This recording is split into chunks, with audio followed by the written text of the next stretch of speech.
डमट डमट डमट demon Ninad वड्डमर वयम चकार चंड तांडवम तनोतु रे शिव शिवम धगत धगत धगत जवल ललाट पट्ट पावके किशोर चंद्रशेखरे रति प्रतीक्षाम मम धराधरेन्द्र नंदिनी विलास बंधु बंधुरा स्फुर दिगंत संतति प्रमोद मान मानसे। क्योंकि शायद कम लोगों को यहां यह मालूम हो कि संस्कृत विश्व की सबसे वैज्ञानिक भाषा है। सेम पेट्रोदा यहां बैठे हैं, वो साक्षी होंगे इस बात के कि जब दुनिया में टॉकिंग कंप्यूटर बनाने की बात चली तो प्रश्न उठा कि कौन सी भाषा उसके लिए चुनी जाए, क्योंकि कंप्यूटर का अपना कोई विवेक नहीं होता। जो आप बोलते हैं वही वो लिखता है और जो लिखा जाता दिया जाता है उसी को वो पढ़ता है। इसलिए भाषा व्याकरण की दृष्टि से भी वैज्ञानिक होनी चाहिए और ध्वनि की दृष्टि से भी। जो बोला जाए वही वो पढ़े।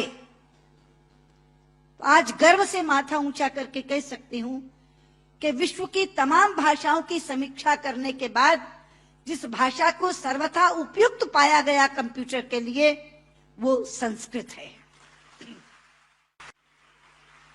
क्योंकि जैसे अंग्रेजी में NO नो भी नो है और KNOW भी नो है। अब अगर आप कंप्यूटर को बोलें आई नो दिस तो लिखेगा INO नो दिस, कोई अर्थ ही नहीं निकलेगा उसका। कहीं T साइलेंट हो जाता है तो कहीं E साइलेंट हो जाता है। बोलते हैं लिखते हैं एंटरप्रेन्योर, बोलते हैं एंटरप्रेन्योर। वो विवेकहीन कंप्यूटर कैसे देखेगा इसको? लेकिन संस्कृत में जो बोला जाता है वही लिखा जाता है। यहां तक कि छोटी ई और छोटे ऊ की मात्रा की ध्वनियां भी अलग है। इति, यदि आपने छोटा बोला तो इति, लेकिन दही बड़ी की मात्रा बोला तो दही। तो जो बोलेंगे वो लिखेगा, जो लिखेगा वही पढ़ेगा। लेकिन केवल ध्वनि की बात नहीं, मैं संस्कृत की वैज्ञानिकता के दो उदाहरण आपको देना चाहूंगी।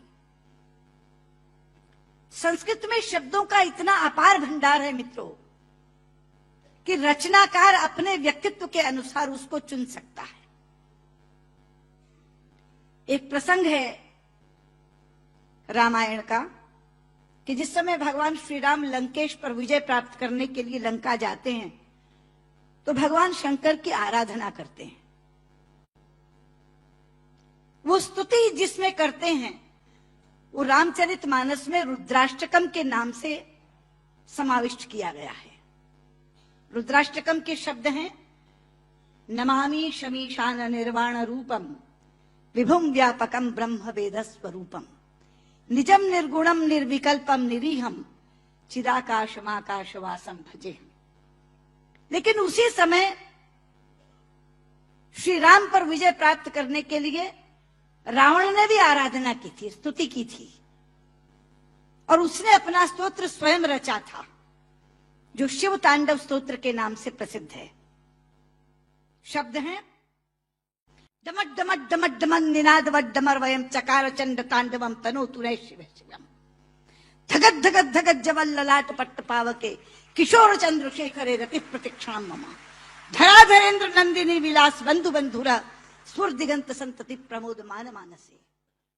यहां बैठे किसी एक 5 वर्ष के बालक के सामने यदि मैं केवल ये 2 श्लोक रख दूं और ये कहूं कि बच्चा ये बताओ इसमें से कौन सा रावण ने रचा होगा और कौन सा राम ने पढ़ा होगा, तो बिना कुछ जाने वो कहेगा कि डमट डमट डमट डमन ये रावण का श्लोक होगा, क्योंकि शब्द उसके व्यक्तित्व से मेल खाते हैं। और नमामि शमीशान निर्वाण रूपम राम ने कहा होगा। यह है संस्कृत की वैज्ञानिकता। एक और उदाहरण देती हूं, आप हैरान हो जाएंगे। संस्कृत के एक रचनाकार हैं दंडी। उनका एक नाटक है 10 कुमार चरितम, जिसमें 10 राजकुमारों की कथा है अलग अलग। उसमें एक कथा आती है राजकुमार विश्रुत की।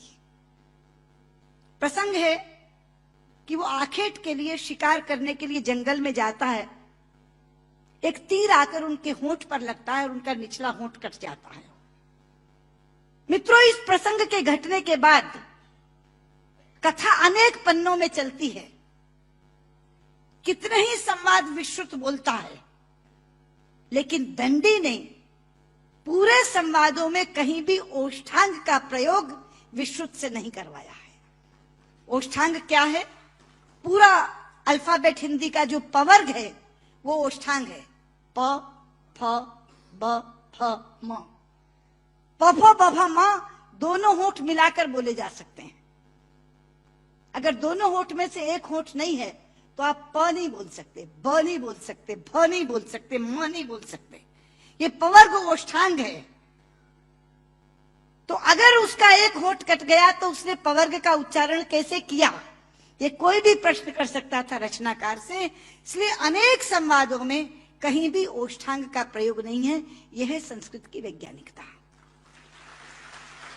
लेकिन लोग आजकल कहते हैं कि संस्कृत तो बोलचाल की भाषा नहीं बन सकती, संस्कृत कभी जनभाषा नहीं रही। शायद इससे बड़ी अज्ञानता की बात कोई दूसरी नहीं हो सकती। संस्कृत जनभाषा रही है। छोटे लोग, अनपढ़ लोग, बिना विद्यालय में गए लोग संस्कृत बोलते रहे हैं। राजा भोज के काल में एक प्रसंग आता है कि राजा भोज एक बार अपने प्रजा का हालचाल जानने के लिए जंगल से जा रहे थे। सामने से एक लकड़हारा आ रहा था। उसने लकड़ियां काटकर अपने सिर पर रखी हुई थी, पसीनों पसीन था। राजा ने लकड़हारे को देखा तो तब संस्कृत में ही बातचीत होती थी, संस्कृत ही जनभाषा थी। तो राजा ने लकड़हारे से कहा, किमते भारम बाधती, क्या ये भार तुम्हें कष्ट पहुंचा रहा है? लेकिन बाध शब्द जो है मित्रों, वो धातु है जो परस्मयी पदी नहीं चलती, आत्मनेपदी चलती है। संस्कृत में दो तरह की धातुएं हैं। परस्मयी पदी चलती है बाधती, बाधता, बाधंती, और आत्मनेपदी चलती है बाधते, बाधेते, बाधनते। बाध शब्द जो है वो आत्मनेपदी में है। तो लकड़हारा जवाब क्या देता है? भारम न बाधती राजन यथा बाधती बाधते। कि राजा, मुझे ये भार कष्ट नहीं दे रहा जितना आपके मुंह से बोला हुआ बाधती शब्द कष्ट दे रहा है, क्योंकि बाधती शब्द का अशुद्ध उच्चारण आपने किया है। ये शब्द बाधते होना चाहिए। भारम न बाधती राजन यथा बाधती बाधते। तो कौन कहता ये जनभाषा नहीं रही? ये जनभाषा रही है। लेकिन आज मैं शंकर जी से कहना चाहूंगी कि आपकी साउथ इंडिया एजुकेशन सोसाइटी पर एक जिम्मेदारी आई है, क्योंकि आज संस्कृत केवल कर्मकांड की भाषा बनकर रह गई। कल जब विश्व के लोग आएंगे और कहेंगे कि कंप्यूटर के लिए हमें संस्कृत के विद्वान दो, हम टॉकिंग कंप्यूटर बनाना चाहते हैं, तो एक विडंबना खड़ी होगी कि जिसे संस्कृत आती है उसे कंप्यूटर नहीं आता, और जिसे कंप्यूटर आता है उसे संस्कृत नहीं आती। इसलिए केवल साइटेशन संस्कृत में पढ़कर अपने कर्तव्य की तीसरी मत कर लीजिए। साउथ इंडिया एजुकेशन सोसाइटी का ये फर्ज बनता है, ये कर्तव्य बनता है कि वो ऐसे लोग पैदा करे जो संस्कृत और कंप्यूटर दोनों के परम विद्वान बने। और उस समय जब हमारे सामने ये बोध आकर के खड़ा हो, ये विषय आकर के खड़ा हो कि टॉकिंग कंप्यूटर के लिए संस्कृत के विद्वान चाहिए, तो साउथ इंडिया एजुकेशन सोसाइटी कहे, ये लीजिए हम देते हैं जो संस्कृत के भी ज्ञाता हैं और कंप्यूटर के भी ज्ञाता हैं। क्योंकि अथाह भंडार भरा पड़ा है हमारे ज्ञान का, हमारे शास्त्र, हमारे उपनिषद, हमारे ग्रंथ, और उन ग्रंथों की सोच लोगों तक पहुंची नहीं। आज अभी शंकर जी अपने प्रारंभिक वक्तव्य में कह रहे थे, उदार चरिता नाम वसुधैव कुटुंबकम। ये संस्कृत जानने वाले की सोच है। संस्कृत बोलने वाला पूरी पृथ्वी को परिवार मानता है, वसुधैव कुटुंबकम। संस्कृत बोलने वाला पृथ्वी को परिवार मानता है, और अंग्रेजी बोलने वाला विश्व को बाजार मानता है।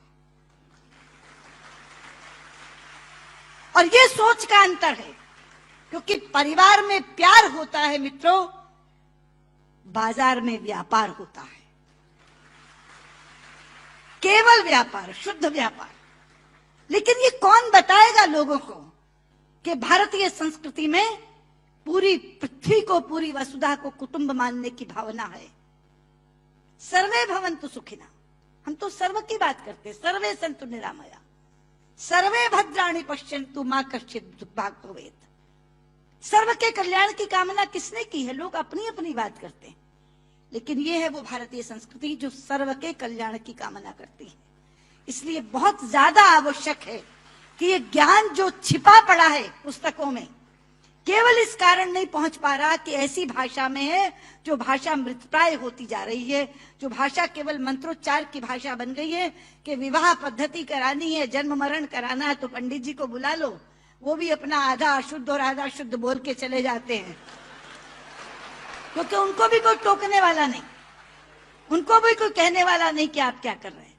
इसलिए साउथ इंडिया एजुकेशन सोसाइटी पर यह जिम्मेदारी आई है, आप इस काम को करें।